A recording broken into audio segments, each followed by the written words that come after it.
Saudara-saudaraku yang terkasih dalam nama Tuhan Yesus, hari ini kita mau sharing firman Tuhan yang terambil dari Mazmur 133 ayat 3, terus ditambah dengan Mazmur 27 ayat 4. Demikian firman Tuhan. Itu seperti embun Hermon yang jatuh ke bukit-bukit Sion, sebab ke sana Tuhan memerintahkan berkat hidup selama-lamanya.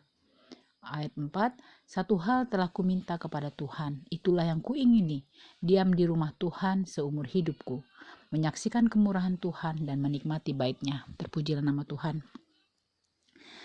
Saya sangat tertarik dengan kata-kata naiklah ke gunung Tuhan, naiklah ke bukit Sion. Gunung Tuhan itu adalah Sion ya. Tempat tahta Tuhan, tempat kediaman Tuhan adalah Sion. Nah, kalau kita bilang tahta Tuhan, tempat bersemayamnya Tuhan adalah Sion, berarti Sion itu rumah Tuhan. Benar? Nah, kenapa kita selalu bilang, ayo datang ke rumah Tuhan. Dan kita memaknainya itu rumah Tuhan adalah gereja. Gereja itu kalau secara umum ya tempat kita beribadah bersekutu.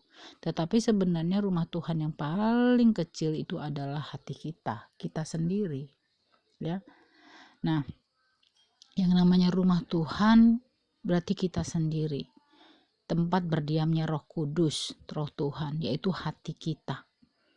Nah, kalau kita memandang bahwa tempat bersemayamnya Tuhan itu adalah di Bukit Sion atau di Gunung Sion, berarti kalau dia bersemayam di hati kita, berarti kedudukan dia itu lebih tinggi di atas segala-galanya daripada yang ada di bumi.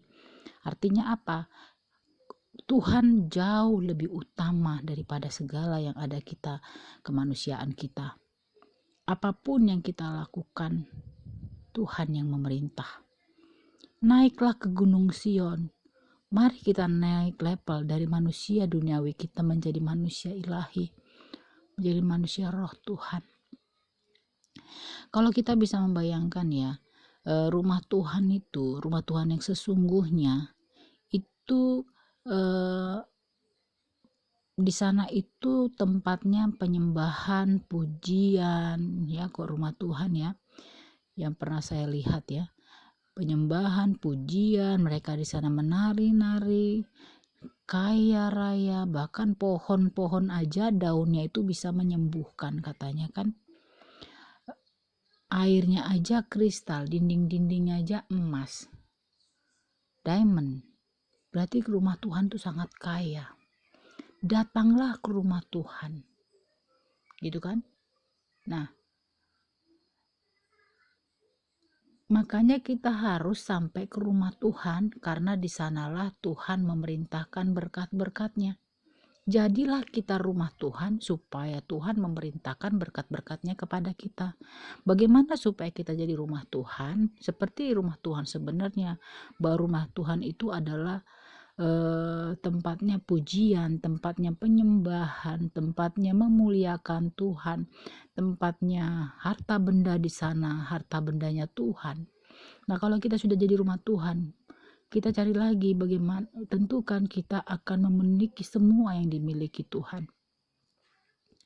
Tuhan memerintahkan berkatnya kepada kita. Kita tidak akan lagi miskin, kita tidak akan lagi penyakitan. Kenapa tidak akan penyakitan? Daunnya sana aja bisa nyembuhkan kita loh. Benar? Gak mungkin miskin karena airnya aja kristal, berlian. Jadi gak mungkin kita miskin, karena Tuhanlah akan mengirimkan berkat-berkatnya. Nah, kalau dari Mazmur 27 ayat 4 dikatakan, satu hal yang telah kuminta kepada Tuhan, itulah yang kuingini, diam di rumah Tuhan seumur hidup. Diam di rumah Tuhan, diam dalam hadirat Tuhan, hidup dalam penyembahan dan pujian, hidup dalam kekudusan, karena rumah Tuhan adalah kudus. Menyaksikan kemurahan Tuhan ya, Tuhan sangat baik, teramat baik. Kalau saat ini kita di dunia belum melihat kebaikan Tuhan dan belum merasakan kebaikan Tuhan yang maha ajaib, perlu dipertanyakan, apakah kita sekarang sedang tinggal di rumah Tuhan? Kalau hidup kita hati kita merasa susah, hati kita selalu sedikit-sedikit marah, hati kita sedikit-sedikit cemburu, iri hati, merasa tidak dihargai, mari bertanya, apakah kita sudah tinggal di rumah Tuhan? Menikmati baitnya, artinya apa? Bait itu adalah Tuhan Yesus. Menikmati baitnya, menikmati Tuhan Yesus, menikmati firman yang tergenapi bagi kita. Kenapa bisa aku katakan bahwa Tuhan Yesus itu adalah baitnya? Karena Tuhan Yesus pernah berkata, aku bisa merobohkan bait Allah ini, bait suci ini, dan selama 3 hari akan kubangun kembali. Berarti siapa bait itu?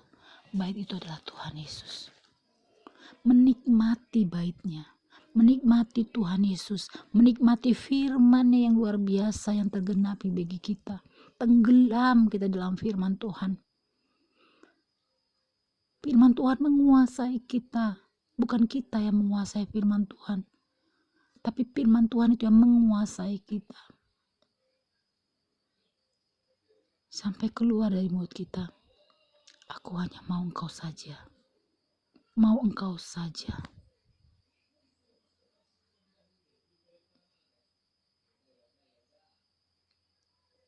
Mari kita rindu berdiam di rumah Tuhan.